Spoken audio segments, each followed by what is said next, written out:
Every Goodbye. summer, in Have a camps great scattered across summer. the lakes of the See you next Adirondacks and the year. wooded shores of New England and the Midwest, a particular kind of camper aged out of childhood without quite arriving at adulthood.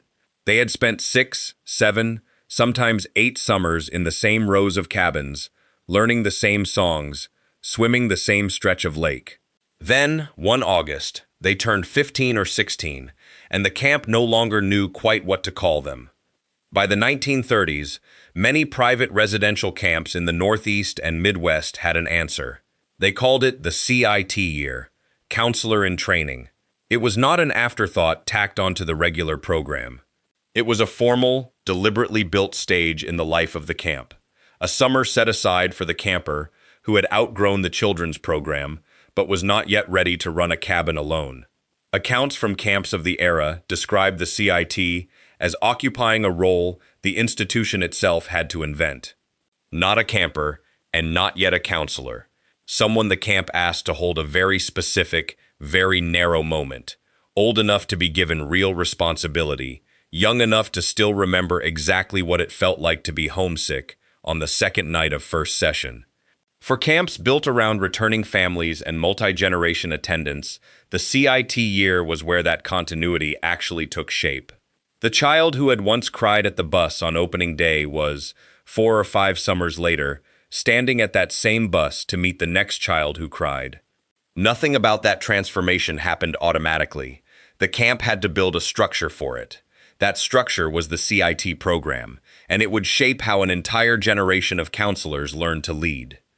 This is the story of that in-between summer, not quite the last summer of childhood, and not quite the first summer of adulthood, but the deliberately built bridge a whole culture of American lake camps constructed between the two. The CIT year began, like every camp year, with the bus or the station wagon pulling up the same gravel drive it always had. But this time, the walk from the parking area did not end at a familiar cabin among the 9 and 10-year-olds. It ended somewhere else entirely. A senior cabin, a separate row of bunks set apart from both the youngest campers and the full counselor staff.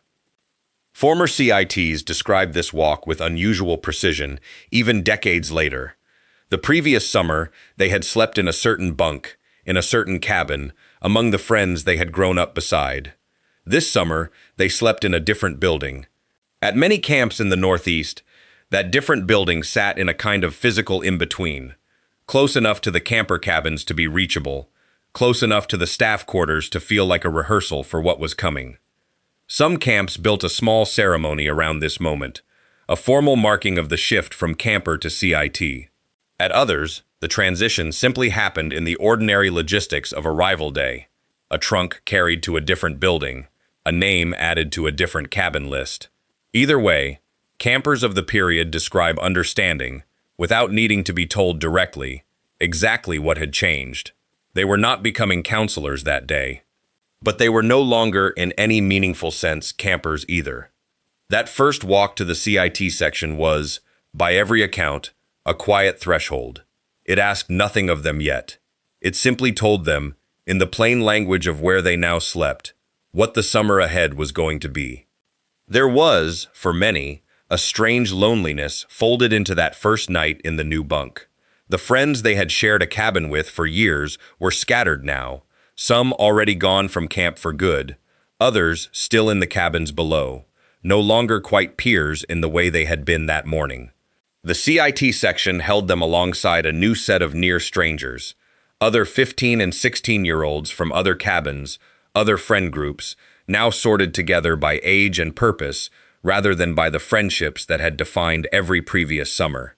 Once the CIT section was settled, the actual work of the summer began, and it looked almost nothing like the counselor job it was preparing them for.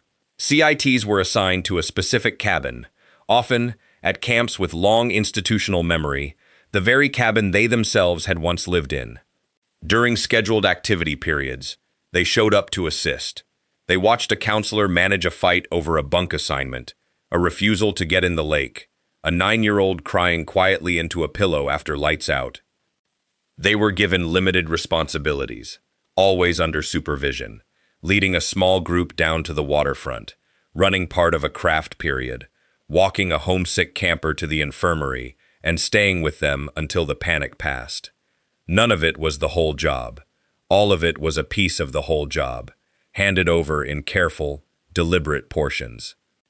Their days ran longer than a camper's day, and less defined than a counselor's. Alongside the cabin assignments, CITs at many camps attended separate program sessions that no camper ever sat in on. Leadership training, discussions of child development, planning meetings for the activities they would eventually help run on their own. It was, in the plainest sense, an apprenticeship. They were learning a job by doing parts of it, in front of someone experienced enough to catch what they got wrong, long before camp would ever hand them a cabin of their own. The rhythm of a CIT's day followed the camp's regular schedule almost exactly. Reveille, flag raising, the same bell that had organized their mornings since they were 9. But underneath that familiar structure sat an entirely different set of demands. A camper simply arrived at swim period. A CIT arrived early, helped count heads, checked that every child in the cabin had a buddy assigned before the whistle blew. The activities were the same lake, the same craft shack, the same ball field they had always known. What had changed was the reason they were standing there. What marked a CIT as a CIT physically varied from camp to camp, but certain objects recur across accounts of the era. At some camps, it was a lanyard or a small designation badge worn at meals and activities that set them apart at a glance from both the youngest campers and the full counseling staff. At others, it was simply the notebook, handed to each CIT by the program director on the first day of the summer, meant for observations about the cabin they had been assigned to assist. That notebook was, in its way, the CIT year in physical form.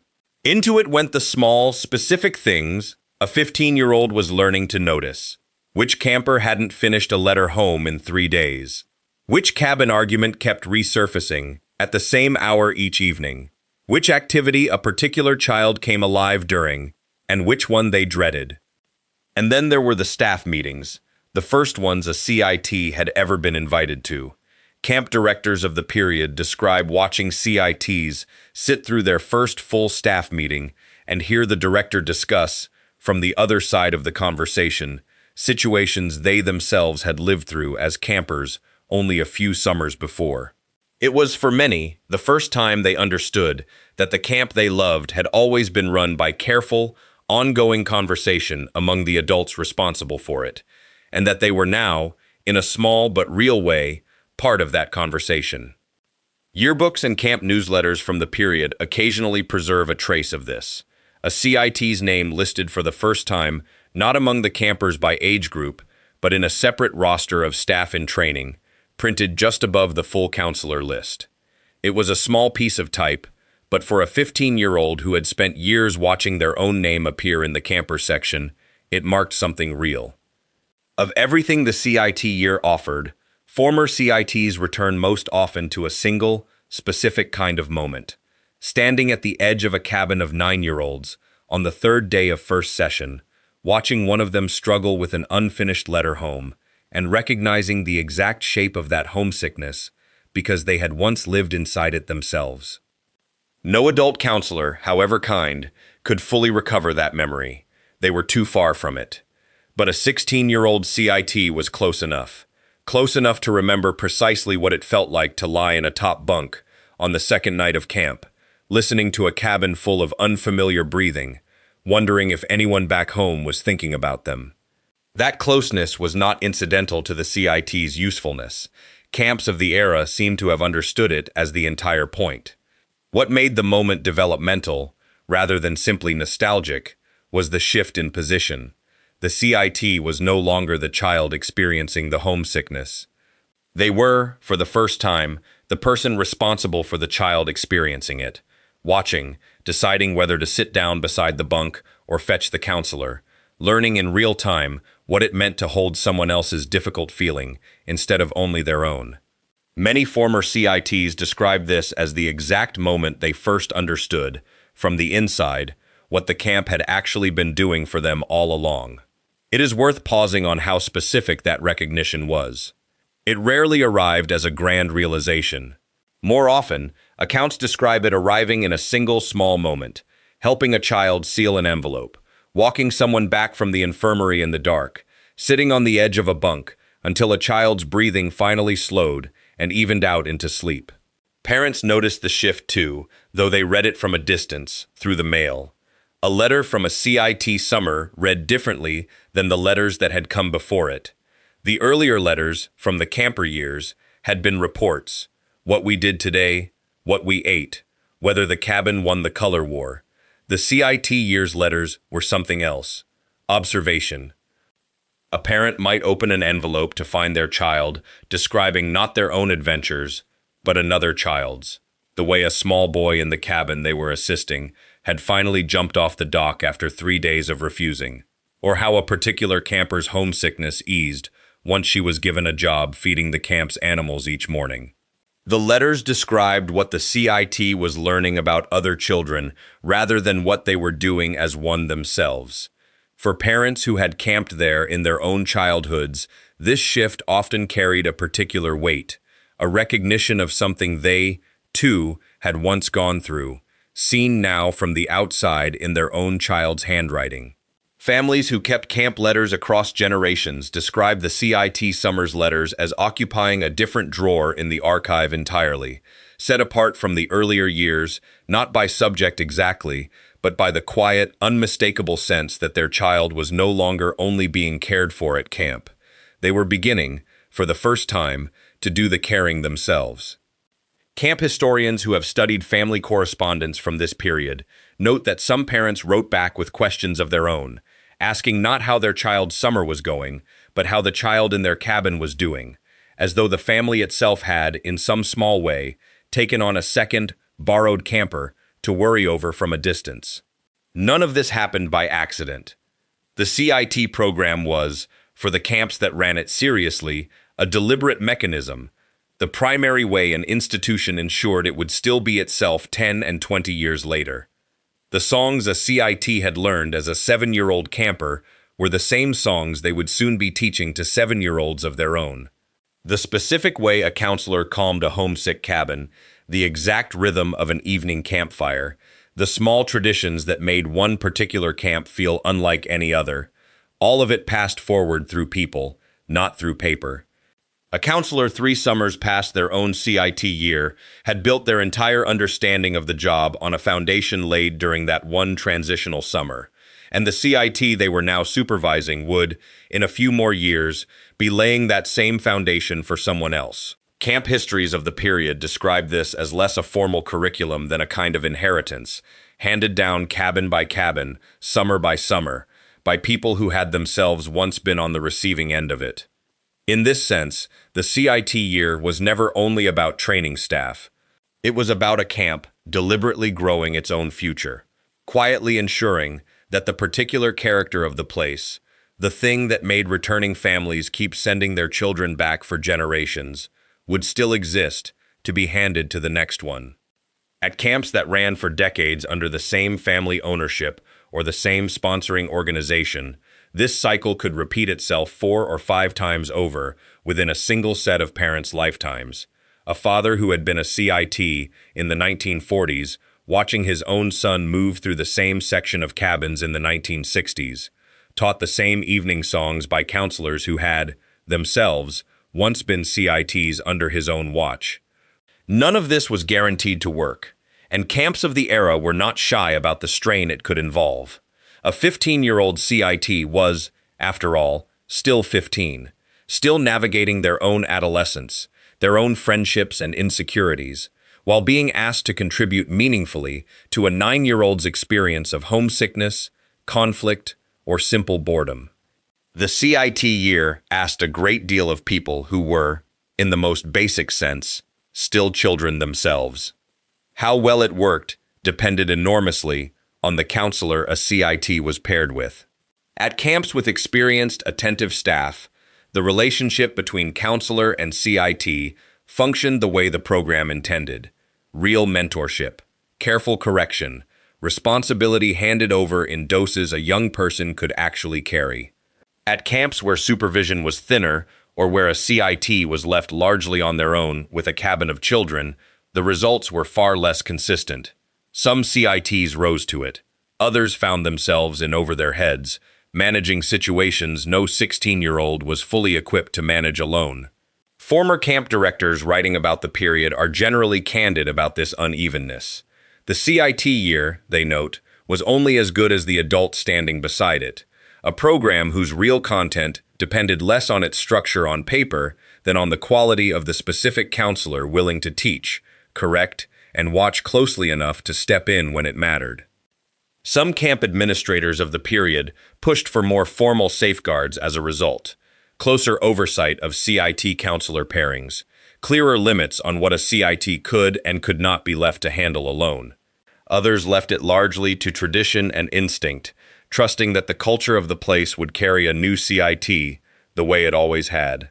Both approaches produced, by every honest account, a mix of genuine successes and summers that asked more of a 16-year-old than they were quite ready to give.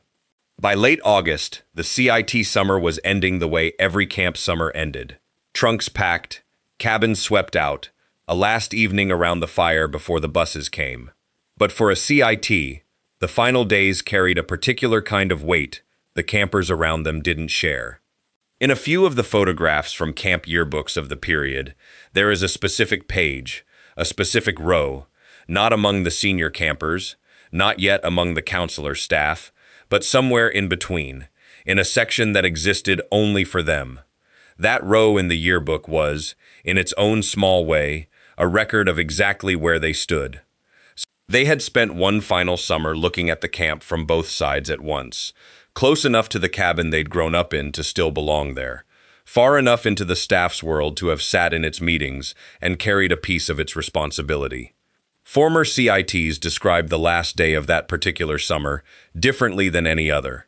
The goodbyes were the same familiar ones, the same dock, the same dining hall, the same friends they'd known for years. But underneath it sat a quieter recognition. Next summer, they would come back not as CITs, but as counselors, standing at the bus on opening day, the way the counselors who had once welcomed them always had. The season closed not just on a summer, but on the last summer of being, in any sense, one of the campers. Some camps marked this passage formally, calling CITs forward at the closing campfire to be recognized in front of the full camp before they left. Others let it pass quietly, folded into the ordinary business of packing trunks and signing yearbooks. Either way, the CITs boarding the bus that final morning were not the same 15 and 16-year-olds who had walked to their new cabin 10 weeks earlier. They had spent a season being trusted with something, and the trust had changed them. The CIT program did not survive every change the camp world went through in the decades that followed. It depended, more than most camp traditions, on time. An 8-week session gave a CIT room to move through observation, then assisted practice, then limited independent responsibility. In a sequence, camps had built with real care. As residential sessions across the country shortened through the 1960s and 1970s, that sequence lost the room it needed. A 2-week session left space for a CIT to watch. It left little space for them to actually practice, correct, and grow into the role before the summer ended. Many camps running shorter sessions eventually let the CIT program fade into a symbolic title, or dropped it altogether. By the 1970s and into the 1980s, formal youth leadership training curricula had begun to offer camps an alternative, structured courses, delivered in dedicated training environments rather than lived out in the daily texture of cabin life. It was, in its way, a more efficient system. It was also, by the account of camps that had run the older version, a different thing entirely, training in place of the slow, specific apprenticeship of actually watching a real child through a real difficult afternoon. What the CIT year offered, at the camps that held onto it, was never really about efficiency. It was a camp trusting its own children to become, gradually and under careful watch, the people who would someday stand at the bus and welcome the next ones. The counselors, the CITs, and the families who sent their children back summer after summer were all, in their own way, part of the same quiet act of handing a place forward.